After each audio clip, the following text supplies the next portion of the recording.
नमस्कार साथियों, स्वागत है आपका हमारे YouTube channel only paper practice में। तो आज मैं फिर से आपके सामने साइंस की एक नई टेस्ट सीरीज लेकर आई हूँ, जो कि टेस्ट नंबर होगा 110। तो चलिए डिस्कस करते हैं आज का पेपर प्रैक्टिस। क्वेश्चन नंबर 1 है, निम्न में से किसको पीटकर चादरों में परिवर्तित किया जा सकता है? Option A zinc, B phosphorus, C sulphur, D है ऑक्सीजन। तो इसका राइट आंसर होगा ऑप्शन ए जिंक। ठीक है, जिंक इसका राइट आंसर होगा। ये होता है अगाध वर्धनीयता का गुण, मेलाबिलिटी, जिसमें क्या होता है कि धातुओं को, मेटल को जब हम पीटते हैं, इनको पीटकर सीड में परिवर्तित किया जा सकता है। ठीक है, मेटल क्या होता है, कठोर होते हैं, ठोस होते हैं, सॉलिड, लेकिन क्या होता है कि इनको पीटकर हम सीड में चेंज कर सकते हैं। जैसा आपने घरों में देखा होगा कि एल्यूमिनियम फाइल और सिल्वर कॉइल का यूज़ करते हैं। ठीक है, वो क्या होते हैं, सीड के रूप में होते हैं, लेकिन होते क्या है, वो धातु होते हैं। ठीक है, तो इसमें इसी प्रॉपर्टी का यूज़ किया गया है। फॉस्फोरस, ऑक्सीजन और सल्फर क्या है, अधातु है, नॉन मेटल है। इनमें ये प्रॉपर्टी नहीं पाई जाती है। जो नॉन मेटल होता है उनमें मेलाबिलिटी की प्रॉपर्टी नहीं पाई जाती है। नेक्स्ट क्वेश्चन करते हैं, निम्न में से कौन सा कथन गलत है? ऑप्शन ए धातु अम्ल और क्षार के साथ अभिक्रिया नहीं करते, बी धातु अम्ल और क्षार के साथ अभिक्रिया कर हाइड्रोजन गैस उत्पन्न करते हैं, सी अधातु जल के साथ अभिक्रिया करते हैं, डी धातु और अधातु ऑक्सीजन के साथ अभिक्रिया करते हैं। तो इसका राइट आंसर होगा ऑप्शन सी, अधातु जल के साथ अभिक्रिया करते हैं। तो ये क्या है, बिल्कुल गलत है, क्योंकि जो नॉन मेटल होते हैं वो पानी के साथ कोई भी रिएक्शन नहीं करते हैं, लेकिन जो धातु होती है वो पानी के साथ रिएक्शन करती है। ठीक है, जैसे सोडियम हो गया Na+H2। तो सोडियम पानी के साथ रिएक्शन करके क्या बनाता है, NaOH, सोडियम हाइड्रोक्साइड बनाता है और हाइड्रोजन रिलीज करता है। ठीक है, ए देखते हैं, अधातु अम्ल और क्षार के साथ अभिक्रिया नहीं करते। तो ये क्या है, बिल्कुल सही है। जो नॉन मेटल होते हैं वो एसिड और बेस के साथ रिएक्शन नहीं करते हैं। बी है, धातु अम्ल और क्षार के साथ अभिक्रिया कर हाइड्रोजन गैस उत्पन्न करते हैं। तो ये बिल्कुल सही है। ठीक है, जो धातु होता है, जो मेटल होता है वो एसिड और बेस दोनों के साथ क्या करता है, रिएक्शन करते हैं और हाइड्रोजन गैस रिलीज करते हैं। जैसे धातु सोडियम हो गया, हमने सोडियम लिया और हमने एसिड लिया, क्या, HCl, हाइड्रोक्लोरिक एसिड। तो ये सोडियम जब हाइड्रोक्लोरिक एसिड के साथ रिएक्शन करता है तो बनाता है NaCl, सोडियम क्लोराइड, और हाइड्रोजन क्या करता है, रिलीज करता है। तो ये क्या हो गया, इसका एग्जाम्पल हो गया। अब दूसरी धातु लेते हैं हम, धातु क्षार के साथ, अब धातु जिंक लेते हैं हम और क्षार लेते हैं हम कॉपर सल्फेट। ठीक है, कॉपर सल्फेट। तो जब जिंक कॉपर सल्फेट के साथ रिएक्शन करती है तो बनाती है जिंक सल्फेट। ठीक है, जिंक ने कॉपर को क्या किया, विस्थापित कर दिया, क्योंकि जिंक क्या होता है, कॉपर से ज़्यादा रिएक्टिविटी जिंक की ज़्यादा होती है कॉपर से। तो ये क्या होता है, इसको विस्थापित कर देता है और जिंक सल्फेट बनाता है। इसमें कॉपर अलग हो जाता है। ठीक है, और इसमें हाइड्रोजन गैस भी निकलती है। तो ये हो गया इसका एग्जाम्पल। सी तो हमने देख लिया था, और डी है, धातु और अधातु ऑक्सीजन के साथ अभिक्रिया करते हैं। तो ये भी बिल्कुल क्या है, सही है। धातु क्या करता है, धातु जैसे हमने Na लिया, सोडियम। ठीक है, ये हम लेंगे फेरस। ठीक है, फेरस क्या होता है, लोहा। जब ये ऑक्सीजन के साथ रिएक्शन करता है तो क्या बनाता है, फेरस ऑक्साइड बनाता है। ठीक है, क्या है ये, संक्षारण भी बोलते हैं इसको, लोहे का संक्षारण। ठीक है, फेरस ऑक्साइड। और अधातु भी क्या करता है, नॉन मेटल भी ऑक्सीजन के साथ रिएक्शन करता है। जैसे जो सल्फर होता है, सल्फर क्या है, एक नॉन मेटल है और ये ऑक्सीजन के साथ रिएक्शन करके क्या बनाता है, सल्फर ऑक्साइड बनाता है, SO2 बनाता है। ठीक है, नेक्स्ट क्वेश्चन, माइटोकॉन्ड्रिया की खोज किसने की? Option A Robert Brown, B Altmann, C de, Duve D Camillo Golgi. तो इसका राइट आंसर होगा ऑप्शन बी, अल्टमैन। माइटोकॉन्ड्रिया को डिस्कवर किया था अल्टमैन ने। माइटोकॉन्ड्रिया को पावर हाउस ऑफ सेल भी बोलते हैं। ठीक है, क्योंकि ये क्या करता है, ये इसमें एनर्जी किस फॉर्म में जनरेट होती है, ATP के रूप में। ठीक है, और ये क्या करता है, सेल को एनर्जी प्रदान करने का काम करता है। रॉबर्ट ब्राउन ने किसकी खोज की थी, न्यूक्लियस की, केंद्र को डिस्कवर किया था रॉबर्ट ब्राउन ने। केंद्र क्या होता है, कोशिका का मस्तिष्क भी कहलाता है, सेल क्या, ब्रेन ऑफ सेल। ठीक है, क्योंकि ये क्या करता है, सभी जो पार्ट होते हैं सेल के, सभी ऑर्गन होते हैं, उनको कंट्रोल करने का काम करता है। सी है डी डुवे ने की थी लाइसोसोम की खोज। ठीक है, लाइसोसोम क्या है? कोशिका की आत्मघात की थैली भी बोलते हैं इसको। डी है कैमिलो गोल्जी ने की थी गोल्जी गाय की खोज। नेक्स्ट क्वेश्चन है, मनुष्य के हाथ और पक्षियों के पंख उदाहरण हैं। ऑप्शन ए भ्रूणीय विकास का, बी है जीवाश्म का, सी समजात अंग का, डी है समरूप अंग का। तो इसका राइट आंसर होगा ऑप्शन सी, समजात अंग का। ठीक है, अब समजात अंग क्या होते हैं? Homologous organ. समजात अंग बोलते हैं कि ऐसे अंग जिनके क्या होते हैं, जो रचना और उत्पत्ति और रचना में समान होते हैं, लेकिन उनकी क्या होता है, कार्य अलग होता है। ठीक है, उत्पत्ति और रचना में जैसे उनका स्ट्रक्चर एक जैसा होगा और उनकी जो उनका विकास है वो भी एक ही जैसे होगा, लेकिन जो उनका काम होगा वो अलग होगा। ठीक है, एग्जाम्पल के थ्रू समझते हैं हम इसको। ठीक है, तो इसका राइट आंसर होगा ऑप्शन सी। ठीक है, एग्जाम्पल के थ्रू समझते हैं, जैसे पक्षियों के पंख हो गए और मनुष्य के हाथ हो गए। ठीक है, तो ये क्या होता है, दिखने में सेम होता है, इनकी रचना और उत्पत्ति क्या होती है, एक जैसी होती है। ठीक है, जो पक्षियों के पंख होते हैं वो जो उनके अग्रपाद होते हैं उनका रूपांतरण होता है, इनकी रचना और जो इनकी स्ट्रक्चर और इनकी बनावट वगैरह सब सेम होती है, लेकिन काम अलग होता है। ठीक है, मनुष्य के हाथ, हमारे हाथ की क्या काम करते हैं, चीज़ों को पकड़ने का। ठीक है, लेकिन जो पक्षी होते हैं उनके जो पंख होते हैं वो उड़ने का काम करते हैं, तो इनके क्या हो गए, काम अलग हो गए। और एक होता है समरूप अंग। समरूप अंग उसे बोलता है कि जिनमें ऐसे अंग जिनकी रचना और उत्पत्ति अलग होती है, लेकिन काम एक जैसा होता है, कार्य एक जैसा होता है। ठीक है, जैसे पक्षियों के पंख और कीटों के पंख, इनका क्या होता है, काम एक होता है इनका। ठीक है, कार्य एक जैसा होता है, कार्य क्या होता है इनका, उड़ने का काम, लेकिन जो इनकी रचना होती है, स्ट्रक्चर होता है और इनका विकास क्या होता है, एक जैसा नहीं होता है, अलग होता है। ठीक है, नेक्स्ट क्वेश्चन करते हैं, पुष्प के नर जनन अंग के भाग है। ऑप्शन ए वर्तिका, परागकोश, फिलामेंट, बी है अंडाशय, परागकोश, बीजांड, सी परागकोश, बीजांड, तंतु, और डी है परागकोश और तंतु। तो इसका राइट आंसर होगा ऑप्शन डी, परागकोश और तंतु, एंथर और फिलामेंट। ठीक है, तो इसका राइट आंसर है ऑप्शन डी। ठीक है, एंथर और फिलामेंट क्या होता है, पुष्प के, ठीक है, मेल रिप्रोडक्टिव और पार्ट होते हैं। ठीक है, अब इसको हम समझते हैं कैसे। एक डायग्राम बना रही हूँ मैं, इसके थ्रू हम इसे समझने की कोशिश करते हैं।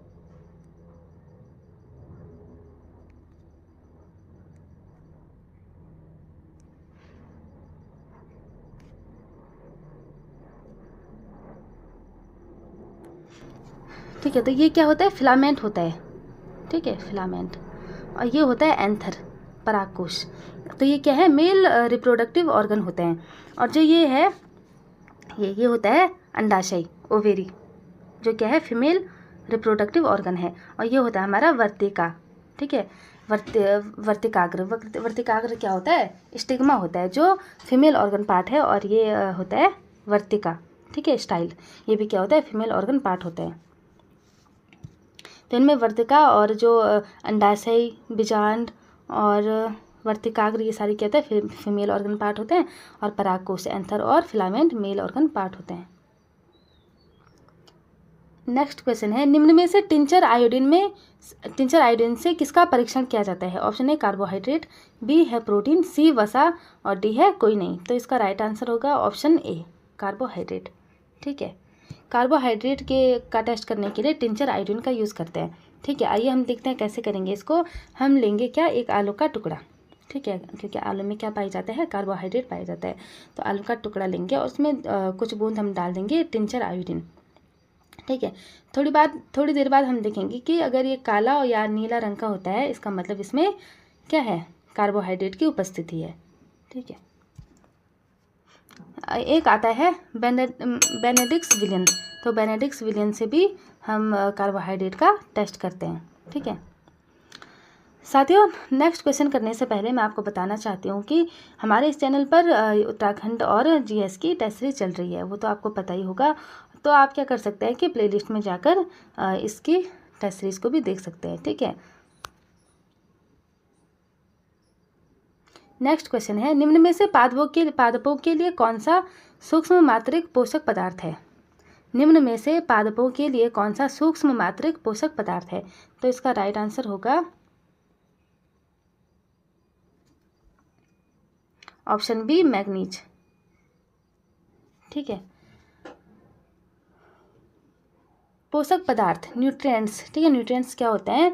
ऐसे पदार्थ जिससे क्या होता है, जो पौधों की वृद्धि और विकास के लिए क्या होता है, जरूरी होते हैं। ठीक है, उनके डेवलपमेंट और उनकी ग्रोथ के लिए जरूरी होते हैं। ठीक है, ये 3 टाइप के होते हैं। सबसे पहला आता है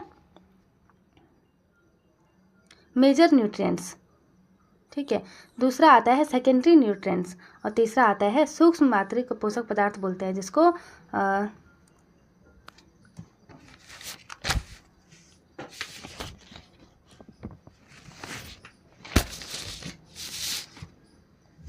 इसमें पहला आता है, इसको हमने 3 पार्ट में डिवाइड कर रखा है।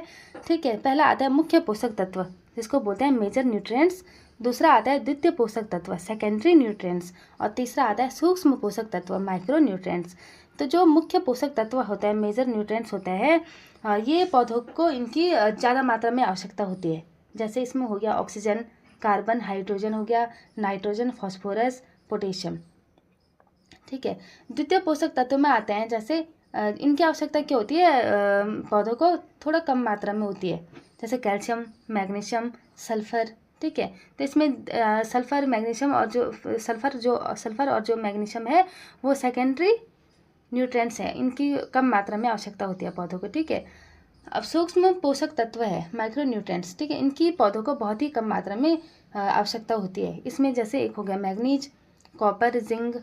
ठीक है, क्लोरीन हो गया, बोरोन हो गया, निकेल, ये सारे क्या हैं, माइक्रो न्यूट्रिएंट्स हैं। तो इनकी पौधों को सूक्ष्म मात्रा में आवश्यकता होती है। तो इसमें जो फॉस्फोरस है वो क्या है, मेजर न्यूट्रिएंट्स, मुख्य पोषक तत्व। इनकी पौधों को बहुत ज़्यादा मात्रा में आवश्यकता होती है। नेक्स्ट क्वेश्चन है, निम्न में से कार्बन का सबसे शुद्ध रूप कौन सा है? Option A coke, B coal tar, C coal gas, D है सभी। तो इसका राइट आंसर होगा ऑप्शन ए कोक। ठीक है, जो कोक होता है वो कार्बन का क्या होता है, सबसे शुद्ध रूप होता है, क्योंकि इसमें क्या होता है, कार्बन की मात्रा ज़्यादा पाई जाती है। जो कोक होता है वो क्या होता है, काफ़ी हार्ड होता है, कठोर होता है और काले रंग का पदार्थ होता है। इसका यूज़ किस में करते हैं, स्टील के औद्योगिकरण निर्माण में, स्टील के मैन्युफैक्चर में करते हैं। और ये क्या होता है, इसमें धातु, इसका यूज़ और किस में होता है, धातु के निष्कर्षण में इसका यूज़ होता है। ठीक है, ये सारे क्या हैं, ये कोयले के प्रोडक्ट होते हैं। ठीक है, जो काफ़ी यूज़फुल होते हैं। इनमें जो कोलतार होता है और कोल गैस है वो भी कोयले के प्रोडक्ट हैं। कोलतार का यूज़ किस में होता है, कोलतार होता है काले गाढ़े रंग का द्रव होता है। ठीक है, लिक्विड होता है और इसमें क्या होती है, अनप्लीजेंट स्मेल होती है, अप्रिय गंध बोलते हैं इसको। ठीक है, इसका यूज़ उद्योगों में होता है, इंडस्ट्री में, और औषधि में भी होता है, मेडिसिन में। ठीक है, फोटोग्राफी में इसका यूज़ होता है। और एक आता है कोल गैस। कोल गैस किसे बोलते हैं कि जब कोयले से जब कोक बनता है तो एक गैस रिलीज होती है।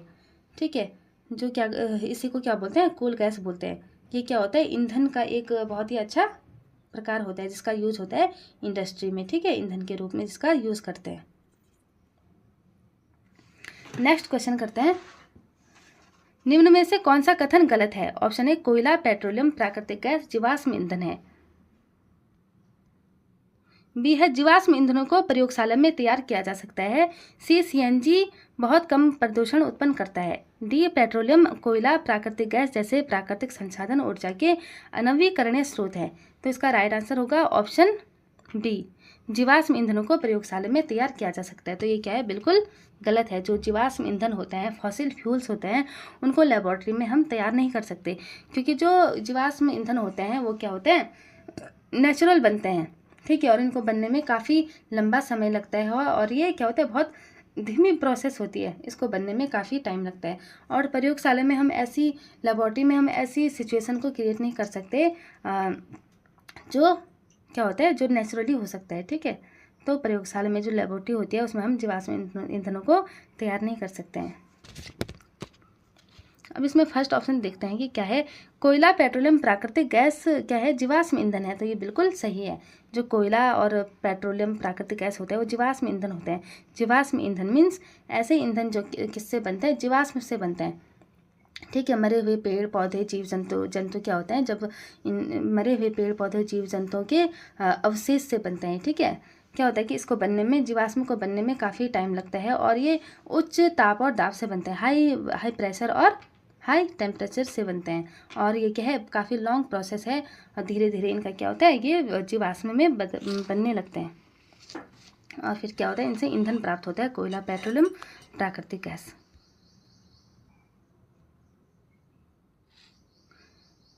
बी देखते हैं।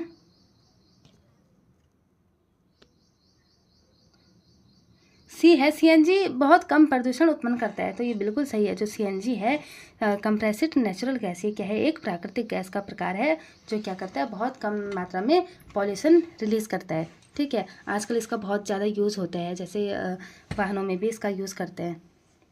डी है, पेट्रोलियम, कोयला, प्राकृतिक गैस जैसे प्राकृतिक संसाधन ऊर्जा के अनवीकरणीय स्रोत हैं। अनवीकरणीय स्रोत, ठीक है, ऐसे स्रोत जिनको हम क्या करते हैं, दोबारा एक बार यूज़ करने के बाद दोबारा यूज़ नहीं कर सकते हैं। और ये क्या होता है, ये बिल्कुल हमारी जो अर्थ है उसमें बहुत सीमित मात्रा में है। ठीक है, इनको हम दोबारा यूज़ नहीं कर सकते। नेक्स्ट क्वेश्चन है, निम्न में से प्रारंभिक जीव कौन से हैं? Option A Porifera, B Protozoa, C Coelenterata, D Platyhelminthes. तो इसका राइट आंसर होगा ऑप्शन बी, प्रोटोजोआ। ठीक है। जो प्रोटोजोआ होते हैं वो क्या है, प्रारंभिक जीव है। ठीक है। ये क्या होते हैं, एक कोशिका होते हैं, इनकी बॉडी यूनिसेलुलर होती है, मतलब एक कोशिका से बनी होती है। ठीक है। ये प्रारंभिक जीव में सबसे पहले इन्हीं का विकास हुआ है और ये बिल्कुल कैसे होता है, अविकसित जीव होते हैं। ठीक है। और इनमें गति के लिए क्या होते हैं, प्रचलन अंग, जो इनके अंग, प्रचलन अंग होते हैं वो होते हैं, जैसे सीलिया, फ्लैजिला, सीडोपोडिया। ठीक है। इसके एग्जाम्पल हो गए जैसे अमीबा, यूग्लिना, प्लाज्मोडियम। ठीक है। प्लाज्मोडियम क्या होता है, मलेरिया का वाहक होता है, मलेरिया रोग के लिए जिम्मेदार होता है। ठीक है, प्लाज्मोडियम।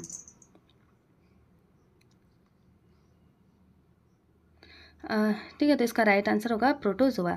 इसमें जो पोरीफेरा होते हैं वो क्या होते हैं, बहुकोशिकीय होते हैं। ठीक है, बहुकोशिकीय होते हैं। इसके एग्जाम्पल हो गए जैसे साइकॉन। ठीक है। पोरीफेरा, पोरीफेरा की एक विशेषता ये है कि इनमें छिद्र होते हैं जो क्या कहलाते हैं, ऑस्टिया कहलाते हैं, जो इनमें रेस्पायरेशन, एक्सक्रीशन के लिए क्या होते हैं, जिम्मेदार होते हैं। और इनमें क्या होता है, ये सिर्फ कोशिकाएं पाई जाती हैं, इनमें उत्तक नहीं पाए जाते हैं।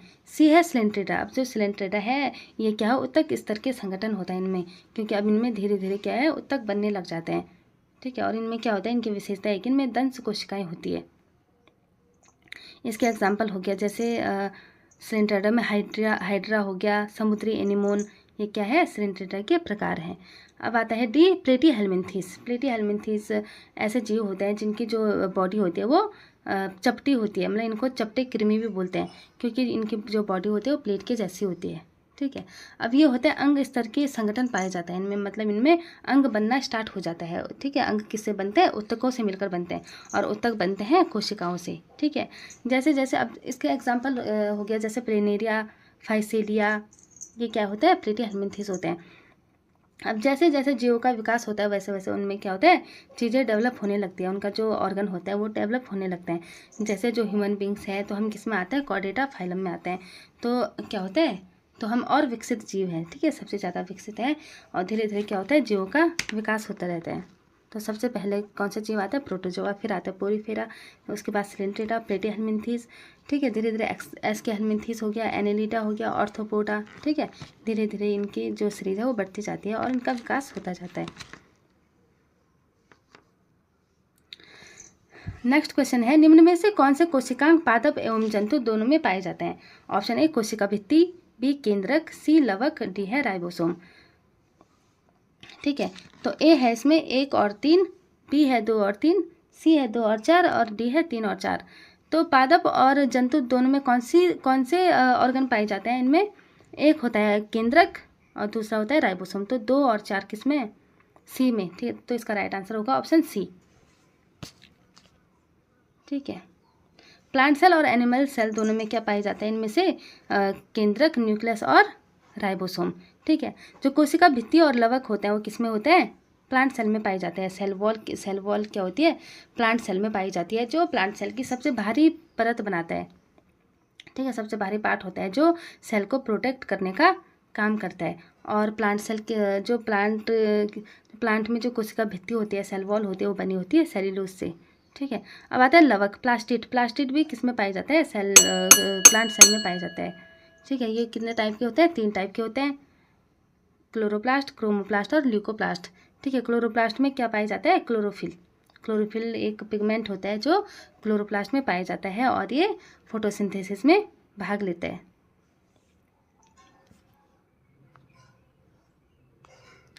नेक्स्ट क्वेश्चन है विडाल टेस्ट टाइफाइड और कॉमा है मॉर टेस्ट, ठीक है। तो इसमें हमें बताना है कि ये क्या है। जो विडाल टेस्ट है वो टाइफाइड जो बीमारी होती है उसका टेस्ट करने के लिए काम आता है, ठीक है, विडाल टेस्ट।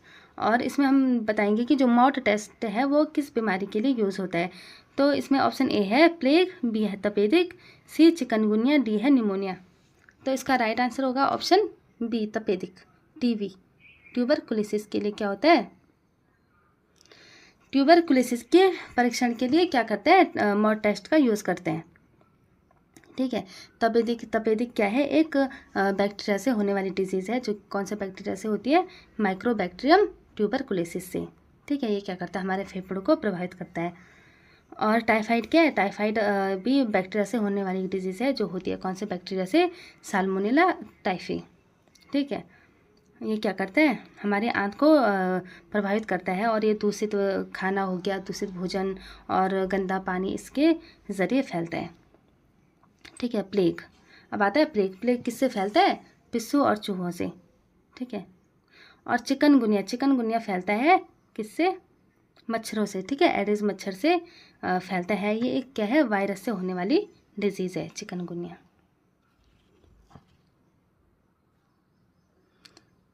नेक्स्ट क्वेश्चन है निम्न में से बेकिंग सोडा का रासायनिक नाम क्या है? Option A sodium hydroxide, B sodium bicarbonate, C है कैल्शियम हाइड्रोक्साइड, डी है कैल्शियम ऑक्सीक्लोराइड। तो इसका राइट आंसर होगा ऑप्शन बी सोडियम बाइकार्बोनेट, ठीक है। बेकिंग सोडा जिसे क्या बोलते हैं? खाने का सोडा भी बोलते हैं नॉर्मल लैंग्वेज में। तो ये क्या है? Sodium bicarbonate,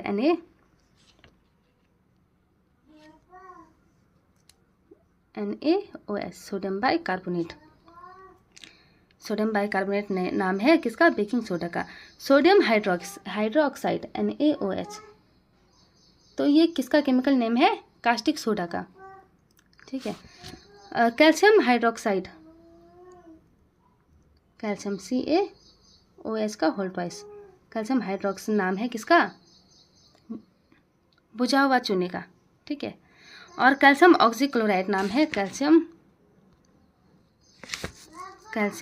oxychloride NaOCl2। यह है व्यंजक चूर्ण का नाम, ठीक है। व्यंजक चूर्ण का केमिकल नेम है कैल्शियम ऑक्सीक्लोराइड। नेक्स्ट क्वेश्चन है धातुओं की वेल्डिंग के लिए निम्न में से किन गैसों के मिश्रणों का उपयोग किया जाता है? Option A oxygen plus hydrogen, B oxygen plus nitrogen, C oxygen plus methane और डी है ऑक्सीजन प्लस एसिटिलीन। तो इसका राइट आंसर होगा option D oxygen plus acetylene, ठीक है। ऑक्सीजन और एसिटिलीन इन दो गैसों का यूज़ किस में करते हैं? ऑक्सीजन O2 प्लस C2H2, इन दो गैसों का यूज़ करते हैं धातु की वेल्डिंग में। अब वेल्डिंग क्या होती है? धातु की वेल्डिंग किसे बोलते हैं कि दो धातु को आपस में जोड़ने की जो प्रोसेस होता है उसको क्या बोलते हैं? वेल्डिंग बोलते हैं। तो इसमें ऑक्सीजन और एसिटिलीन दो गैसों का यूज़ करते हैं। आज का लास्ट क्वेश्चन है निम्न में से अल्ट्रासोनोग्राफी में किसका उपयोग होता है? ऑप्शन ए श्रव्य ध्वनि, बी है अपश्रव्य ध्वनि, सी प्राश्रव्य ध्वनि और डी है कोई नहीं। तो इसका राइट आंसर होगा ऑप्शन सी प्राश्रव्य ध्वनि, ठीक है। अल्ट्रासोनोग्राफी, ठीक है, अल्ट्रासोनोग्राफी में किसका यूज होता है? प्राश्रव्य ध्वनि का, अल्ट्रासाउंड का, ठीक है। अल्ट्रासोनोग्राफी क्या होती है? जिसमें क्या होता है कि हम जो हमारे आंतरिक अंग होते हैं उनका परीक्षण किया जाता है, ठीक है। उनको देखा जाता है किससे? प्राश्रव्य ध्वनि का यूज़ करके। प्राश्रव्य ध्वनि की जो आवृत्ति होती है, फ्रिक्वेंसी होती है, वो होती है 20,000 हर्ट्ज से ज़्यादा, ठीक है। इसको हम नहीं सुन सकते हैं, ठीक। प्राश्रव्य ध्वनि को सुनते हैं जैसे कुत्ता हो गया, बिल्ली, ये सारे क्या करते हैं? प्राश्रव्य ध्वनि को सुन सकते हैं और इनको उत्पन्न भी करते हैं, ठीक है। और पराश्रव्य ध्वनि जो अल्ट्रासाउंड होता है उनका यूज़ और किस में होता है, सोनार में भी होता है। ठीक है, सोनार का मतलब, सोनार क्या होता है, जल में डूबी हुई चीज़ों की स्थिति और उनकी दिशा को ज्ञात करने के लिए सोनार का यूज़ करते हैं। और इंडस्ट्री में भी जो अल्ट्रासाउंड होता है उनका काफ़ी यूज़ होता है। ठीक है। श्रव्य ध्वनि, ऑडिबल साउंड। ठीक है, ऑडिबल साउंड की जो आवृत्ति होती है वो 20 से 20,000 हर्ट्ज़ के बीच होती है। उनकी जो फ्रिक्वेंसी कितनी होती है, 20 से 20,000 हर्ट्ज़ के बीच। और ये क्या होती है, ये हमें सुनाई देती है। ठीक है। अब श्रव्य ध्वनि, इंफ्रासोनिक साउंड। ठीक है, ये क्या होती है, ये हमारे ये हमें सुनाई नहीं देती है। ठीक है, इनकी जो आवृत्ति होती है, फ्रिक्वेंसी होती है, वो कितनी होती है, 20 हर्ट्ज़ से कम होती है। और ये कब जनरेट होती है, भूकंप के समय जो पृथ्वी होती है वो क्या करती है, इन तरंगों को उत्पन्न करती है। ठीक है, और जैसे हाथी, व्हेल, ये जानवर होते हैं जो ये इन तरंगों को सुन पाते हैं और इनको प्रोड्यूस भी करते हैं। ठीक है, तो आज का जो टेक्स्ट पेपर है उसको हम यहीं पे ख़त्म